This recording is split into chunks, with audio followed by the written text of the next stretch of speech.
মদ খাওয়ার বিষয়টা হচ্ছে তার ফ্যামিলি রয়েছে, তার পরিবার রয়েছে, তিনি যথেষ্ট অ্যাডাল্ট এবং সেই ক্ষেত্রে প্রাপ্তবয়স্ক তিনি জানেন তার বুদ্ধি বিবেচনা আছে।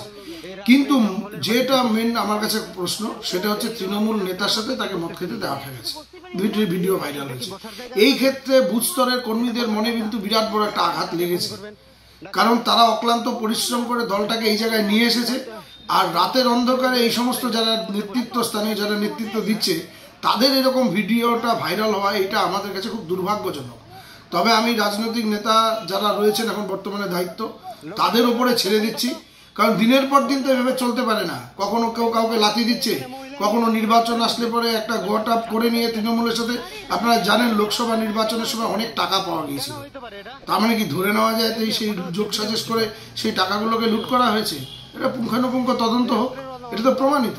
এটা হচ্ছে এইটা পরিকল্পিতভাবে অপমান করা, কারণ দল যখনই ভালো পজিশনে আসে, যখন দল একটা জায়গায় জয়ী হওয়ার সম্ভাবনা আসে, তখন এই সমস্ত কিছু যারা দিনের বেলায় বিজেপি করে, রাতের অন্ধকারে তৃণমূলের সাথে যোগসাজেশ রাখে, তারা কি করে, তারা সেই দলটাকে কুলুষিত করার জন্য চেষ্টা করে। তবে আমাদের দলের অনুশাসন আছে এবং দলের এখন নতুন রাজ্য সভাপতি হয়েছে।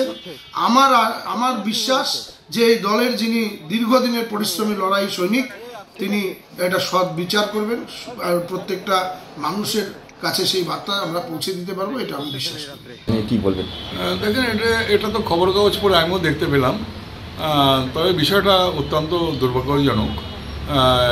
যে কোনো জনপ্রতিনিধি বা যারা দলের সঙ্গে যুক্ত নেতৃত্ব, তাদের এই ধরনের আচরণ এটা মানুষ ঠিক পছন্দ করে না।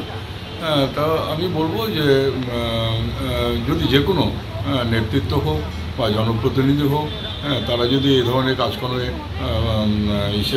জড়িয়ে পড়েন, তাহলে এটা দলের যেমন ইসে হয়, সুনাম নষ্ট হয়, পাশাপাশি নিজেরও ভাবমূর্তি নষ্ট হয়।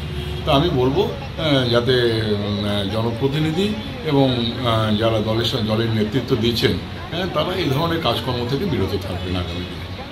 বিজেপির কি এটা কালচার মনে হয় আপনারা? দেখুন, আমি এটা শুধুমাত্র একটি দলের বিরুদ্ধে যে বলবো তা নয়, সেটা আমি বলতে যাচ্ছি না। তবু যে কোনো দলেরই কোনো নেতৃত্ব বা জনপ্রতিনিধি যদি এই ধরনের কাজকর্মের সাথে যুক্ত থাকেন বা এই ধরনের কাজকর্ম করেন বা প্রকাশ্যে পাবলিকলি, তাহলে মনে হয় সেটা সে দলের এবং নিজস্ব ভাবমূর্তির পক্ষে সেটা মানানসই হবে না। তা আমি মনে করি যে যেই হোক না কেন, তাদের এই ধরনের ঘটনা থেকে বিরত থাকা উচিত। দেখুন, ঘটনাটি যথেষ্ট গুরুত্বপূর্ণ ঘটনা। জ্বর যেমন কোনো অসুখ নয়, অন্য অসুখের বার্তা বহন করে, এই ঘটনাগুলো কোনো বড় ঘটনার বার্তা বহন করে।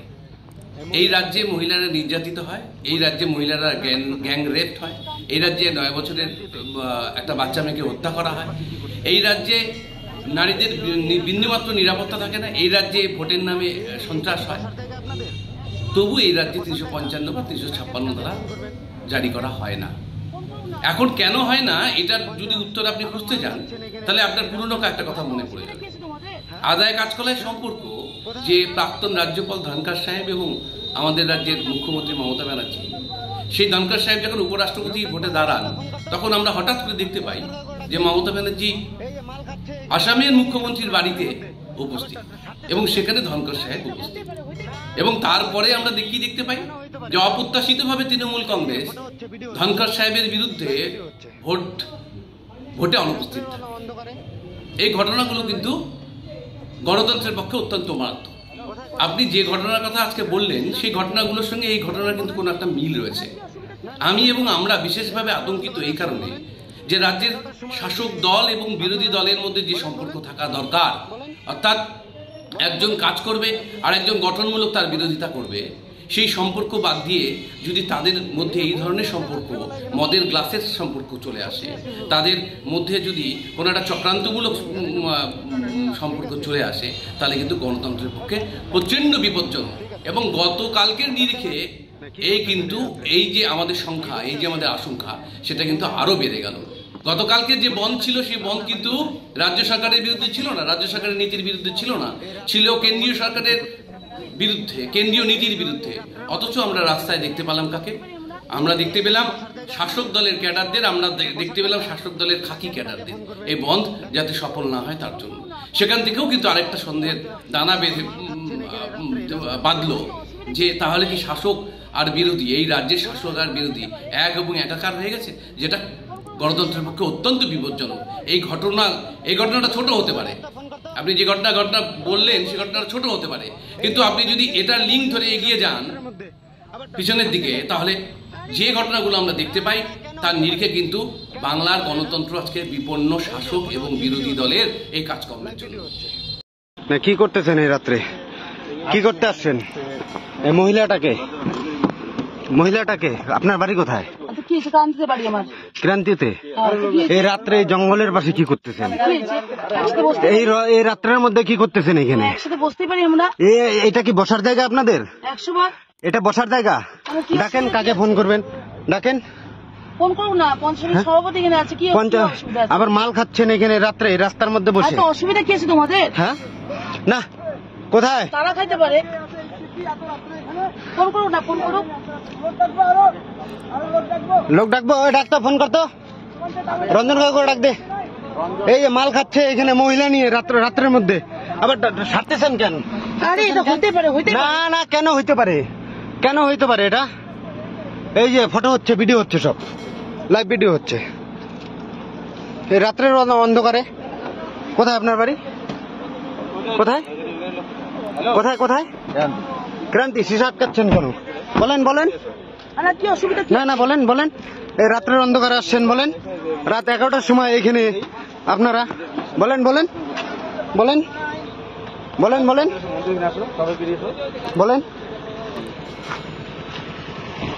মেয়ে বউ নিয়ে এসে রাত্রেবেলা এখানে মাল খাচ্ছে, ফসি করছে। গাড়ির নাম ঠিক আছে, চাবিটা নেন। দাঁড়ান বলছি, দাঁড়ান। নাম্বার নিয়ে নাও না, আমার ছবিও নিচ্ছে তো আরো। হ্যাঁ সব নিব। বন্ধ করেন, স্টার্ট বন্ধ করেন।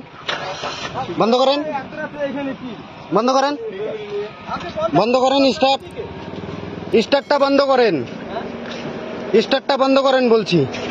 এই কাকু, স্টার্টটা বন্ধ করো তো, গাড়ি থেকে নামেন। না মহিলা ওই আগায় গেছে, গাড়ি নিয়ে চলে গেছে। রাখেন, লোকজন আসবে তারপরে সে থাক না, অসুবিধা নেই।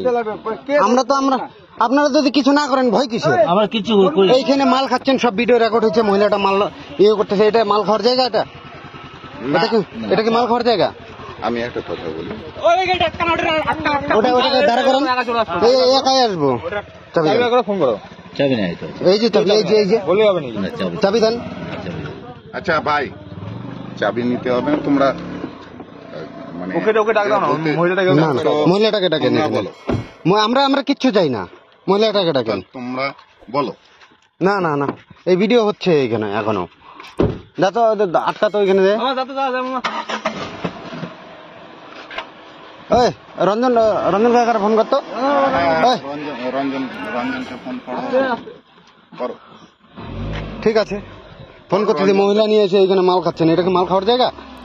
রাস্তার মধ্যে আপনারা ছেলেরা আসতেন, তার ব্যাপার ছিল আলাদা। আবার মাল ছাড়তেছে, টোটাল ভিডিও রেকর্ড হয়ে গেছে আমার কাছে। আমরা অনেকদিন থেকে ফলো করছি। হ্যাঁ অনেকদিন, খালি আজকে না, এর আগেও ওইখানে ছিল না। আপনারা ছিলেন কিনা আমি জানি না। কাকু, আরে ভাই চিনো না রে বাবা, আমি কি বলছি? না সিনিয়র লোক তোমরা বাইরে আসেন, আপনি বাইরে আসেন, কথা হবে। বাইরে আসেন। ড্রিঙ্ক করছে অথবা বসে আছে, অসুবিধা কি আছে? থাক না, অসুবিধার কিছু না।